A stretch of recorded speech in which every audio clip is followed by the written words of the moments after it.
आज की इस वीडियो में हम बात करेंगे, यदि आपका कोई निजी प्रॉपर्टी है तो गवर्नमेंट उसको छीन सकता है आपसे। यदि आप न भी देना चाहे तो ऐसे भी स्थिति में छीन सकता है। ऐसा ही एक मामला ऑनरेबल सुप्रीम कोर्ट के सामने गया है और 2024 में इसका जो है लेटेस्ट जजमेंट आया हुआ है ऑनरेबल सुप्रीम कोर्ट का। उस जजमेंट के बारे में भी हम जिक्र करेंगे, उस केस के भी बारे में जिक्र करेंगे कि उस केस में क्या कहा गया था। ठीक है, इसके लिए आपको जानना होगा मौलिक अधिकार के बारे में।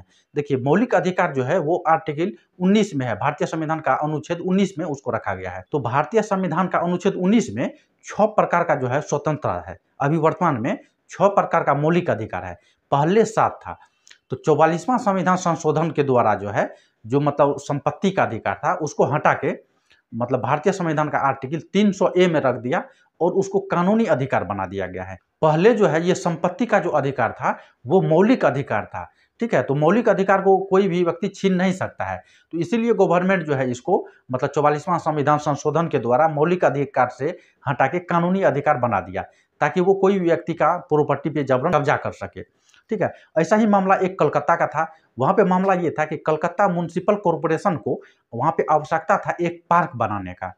तो पार्क बनाने का जो आवश्यकता था, तो वो जो है मतलब कोई एक व्यक्ति का ज़मीन पे कब्जा किया, उससे वो ज़मीन ले लिया। उस ज़मीन के बदले उस व्यक्ति को जिसका वो ज़मीन लिया था कलकत्ता म्युनिसिपल कॉरपोरेशन, उसको जो है मतलब कंपनसेशन भी दिया।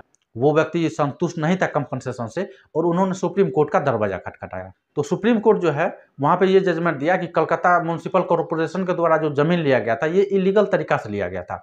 ठीक है, तो कोई भी व्यक्ति का ज़मीन यदि गवर्नमेंट के द्वारा लिया जा रहा है तो उसका एक जो है मतलब प्रोसीजर को फॉलो करना होता है। उस प्रोसीजर को फॉलो करने के बाद ही ले सकता है। तो अब ये प्रोसीजर क्या है उसके बारे में हम थोड़ा सा बात कर लेते हैं। तो देखिए, ये प्रोसीजर जो है कहीं पे मतलब मुख्य रूप से तो शॉर्ट लिस्ट नहीं किया गया है, लेकिन आपको बता दें ऑनरेबल सुप्रीम कोर्ट का जो टाइम टू टाइम जजमेंट आया हुआ है, तो वो सभी जजमेंट को मतलब हम शॉर्ट लिस्ट करके आपको ये प्रोसीजर बताने जा रहे हैं। इस प्रोसीजर में कहा गया है कि जो व्यक्ति का प्रॉपर्टी लिया जाएगा, अब मान लीजिए आपका प्रॉपर्टी पे गवर्नमेंट मान लीजिए जहाँ पे कोई रोड साइड में आपका प्रॉपर्टी है वो सिंगल लेन है, सिंगल लेन रोड है, उसको 4 लेन करने का आवश्यकता है, गवर्नमेंट को 4 लेन करना चाहता है। तो ऐसे स्थिति में आपका तो ज़मीन वहाँ जाएगा ही जाएगा, क्योंकि मतलब सिंगल रोड है उसको 4 लेन करेगा तो वहाँ पे काफ़ी जगह लिया जाएगा, तो आपका ज़मीन जो है वो 4 लेन में कट जाएगा। तो ऐसी स्थिति में आपको कंपनसेशन दिया जाएगा। तो इसका ये प्रोसेस है, ऐसा नहीं कि 4 लेन बना दिया जाए आपका प्रॉपर्टी पे मतलब आपका ज़मीन पे और आप जो है मतलब परेशान हो, ऐसा नियम नहीं है। नियम ये कह रहा है कि जो व्यक्ति का प्रॉपर्टी लिया जाएगा, चाहे मान लीजिए गवर्नमेंट जो है निजी काम के लिए लेगा, ऐसा ना कि कोई खास व्यक्ति को दे देगा आपसे लेकर, ऐसा नहीं करेगा। कोई निजी काम के लिए ले सकता है। जैसे मान लीजिए कोई अस्पताल बनाना हो, हॉस्पिटल बनाना हो, स्कूल बनाना हो, कोई मतलब पार्क बनाना हो, ठीक है, इस टाइप का कार्य के लिए गवर्नमेंट कोई व्यक्ति का प्रॉपर्टी को लेता है। या फिर मान लीजिए जैसे राम मंदिर बना था तो वहाँ भी बहुत व्यक्ति का जो है प्रॉपर्टी मतलब लिया गया था। तो इस टाइप का जो है मतलब कार्य होना चाहिए, ऐसा नहीं कि कोई निजी व्यक्ति को दे देगा। तो इसका प्रोसीजर ये है, यानी कि जिस व्यक्ति का प्रॉपर्टी लेना आवश्यक होगा उस व्यक्ति को सबसे पहले नोटिस भेजा जाएगा, यानी कि उसको इन्फॉर्म करना होगा कि आपका प्रॉपर्टी हम क्यों ले रहे हैं। मान लीजिए गवर्नमेंट के द्वारा कहा जाएगा कि यहाँ जो है एक हॉस्पिटल का निर्माण किया जाएगा, इसलिए आपका प्रॉपर्टी लेना आवश्यक है। तो ऐसी स्थिति में जिस व्यक्ति का प्रॉपर्टी है उसका यदि कोई ऑब्जेक्शन होता है तो उसका ऑब्जेक्शन को भी सुना जाएगा और उसका ऑब्जेक्शन पर भी विचार किया जाएगा। साथ ही साथ उस प्रॉपर्टी के हिसाब से जो है वहाँ पर कंपनसेशन भी दिया जाएगा। या फिर मान लीजिए प्रॉपर्टी का जो ओनर है वो चाह रहा है कि मेरा यहाँ पे प्रॉपर्टी लिया जा रहा है तो इसके बदले कहीं और हमें मिले, तो ऐसा भी डिमांड जो प्रॉपर्टी ओनर है वो कर सकता है। तो ऐसे स्थिति में जो भी गवर्नमेंट है उसको अलग जगह कहीं मतलब व्यवस्थित मतलब जो है उसको ज़मीन देना पड़ेगा, प्रॉपर्टी देना पड़ेगा। अब मान लीजिए किसी का 5 मंजिला बिल्डिंग बना हुआ है, 5 फ्लोर का जो है मतलब फ्लैट बना हुआ है, तो ऐसे स्थिति में उसका प्रॉपर्टी लेगा तो उसको काफ़ी ज़्यादा नुकसान होगा।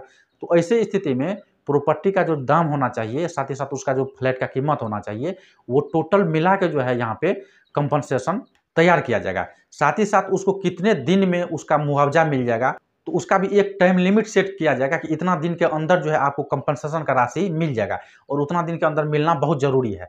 ठीक है, तो ऐसा ही हुआ था कलकत्ता में। ठीक है, तो चलिए हम थोड़ा-सा विस्तार से कलकत्ता का मामला आपको बताते हैं। एक व्यक्ति का ज़मीन जो है यहाँ पे कब्जा किया गया और जो आपको मैंने प्रोसेस बताया कि इस प्रोसेस को फॉलो करना होगा। ठीक है, तो उस व्यक्ति को इन्फॉर्म भी नहीं किया गया मतलब लीगल तरीका से, ना ही उसका कोई ऑब्जेक्शन को लिया गया और ना ही उसका ऑब्जेक्शन पे कोई विचार किया गया।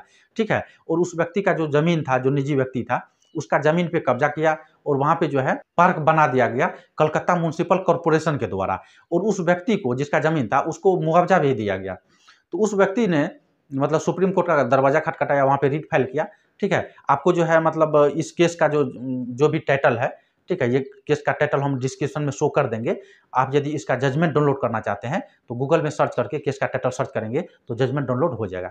तो उस व्यक्ति ने जो सुप्रीम कोर्ट में केस फाइल किया तो उन्होंने यही ग्राउंड लिया कि मतलब प्रोसीजर को फॉलो नहीं किया गया और मेरा प्रॉपर्टी पे जबरन जो है कब्जा किया, ठीक है। तो कलकत्ता म्युनिसिपल कॉरपोरेशन को ऑनरेबल सुप्रीम कोर्ट के द्वारा 5 लाख रुपया फाइन किया गया, 5 लाख रुपया का जो है जुर्माना लगा दिया। इस कारण क्योंकि उन्होंने प्रोसीजर को फॉलो नहीं किया, जबरन कब्जा किया, यानी कि प्रोसीजर को मतलब विदाउट फॉलो करते हुए जो है उस व्यक्ति का प्रॉपर्टी पे कब्जा कर लिया। तो संपत्ति का अधिकार अभी वर्तमान में जो है ये मौलिक अधिकार नहीं है, फंडामेंटल राइट नहीं है, ये अब कानूनी अधिकार है और भारतीय संविधान का अनुच्छेद 300A में है। तो ऐसे स्थिति में यदि गवर्नमेंट को कोई व्यक्ति का प्रॉपर्टी का आवश्यकता पड़ता है, जैसे रेलवे लाइन बनाना हो या वहाँ पे मतलब सड़क ही का निर्माण करना हो, ऐसा यदि कुछ कार्य होता है तो उस व्यक्ति को प्रॉपर्टी देना पड़ेगा इस कानून के तहत। पहले जो संपत्ति का अधिकार मौलिक अधिकार था और भारतीय संविधान का आर्टिकल 19 में था, तो ऐसी स्थिति में कोई व्यक्ति से प्रॉपर्टी जबरन नहीं लिया जा सकता था। लेकिन अब जो ये कानून है मतलब 44वां संविधान संशोधन के बाद, तो अब कोई भी व्यक्ति से गवर्नमेंट चाहे तो वो प्रॉपर्टी लेके मतलब कोई निजी काम में उसको उपयोग कर सकता है। ऐसा नहीं कि कोई व्यक्ति को लेके दे देगा, ये संभव नहीं है। इस वीडियो से संबंधित यदि आपको कुछ पूछना है तो आप नीचे कमेंट बॉक्स में पूछ सकते हैं।